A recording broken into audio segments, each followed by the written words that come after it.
In this devotional, I'm going to share with you three thoughts from Psalm 96, verses 1 through 6, where I'll ask the question, why should we sing new songs?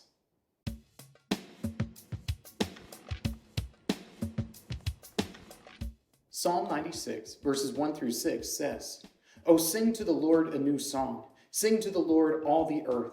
Sing to the Lord, bless his name. Tell of his salvation from day to day. Declare his glory among the nations, his marvelous works among all the peoples. For great is the Lord, and greatly to be praised. He is to be feared above all gods. For all the gods of the peoples are worthless idols, but the Lord made the heavens. Splendor and majesty are before him. Strength and beauty are in his sanctuary."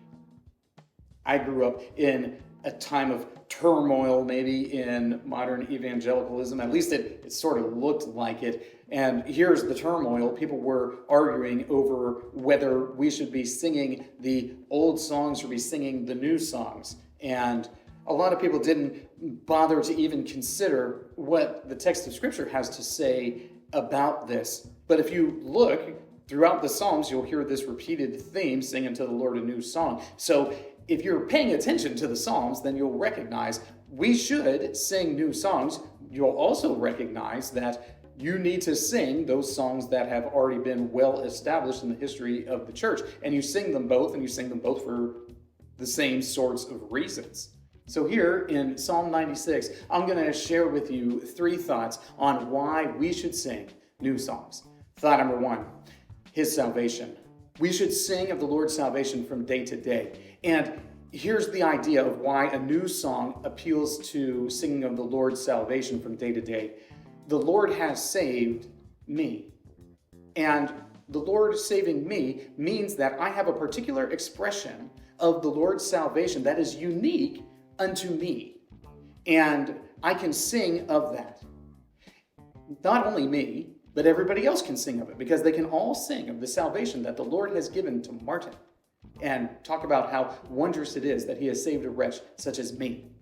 And we can do that for every single individual. Now, not all of us are going to write songs. Not all of us have that artistic gift. But for those who do, we can celebrate the continuing salvation that the Lord displays by singing these new songs that are adequately and appropriately expressing the glory God is due because of his great and wondrous salvation.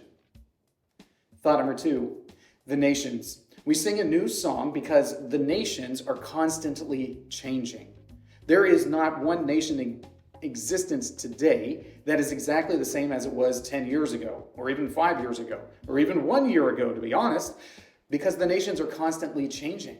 But the Lord is sovereign over all of the nations. And because the Lord is sovereign over all of the nations, what we are seeing is the Lord working out his purposes day by day through the actions of these nations that exist here in the world. And as we see that happen, as we see the Lord continue through providence to achieve his purposes in the world, we can sing of all of those new things that are happening. The nations are constantly changing, and we as individuals are constantly changing. So our expression of glory given to God is also going to constantly change, because we are not the same people today as we were yesterday. Just as we do not live in the same nation today as we lived in yesterday. So we sing new songs because the nations are constantly changing. Thought number three, false gods.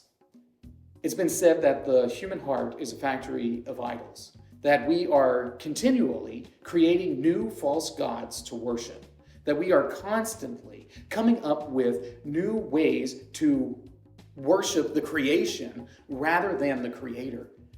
But we need to recognize that God, the God whom we serve, is over and above all those false gods of our imagination. So we sing new songs because the Lord is demonstrating his power and authority over the false gods of our imagination that we continually create.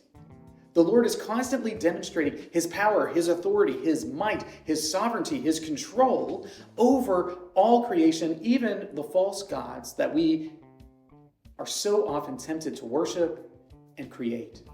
And because the Lord is victorious over these false gods, because the Lord is victorious over any pretense of overthrow. We can sing new songs of his great power and authority and might. The command to sing new songs is one that's oft repeated and one that we should pay careful attention to. We need to take the command to sing new songs seriously because our experience of the great and wondrous salvation of God is unique unto us. And because of that, we sing a new song. These three thoughts come from the assigned reading of Psalms 96 through 98.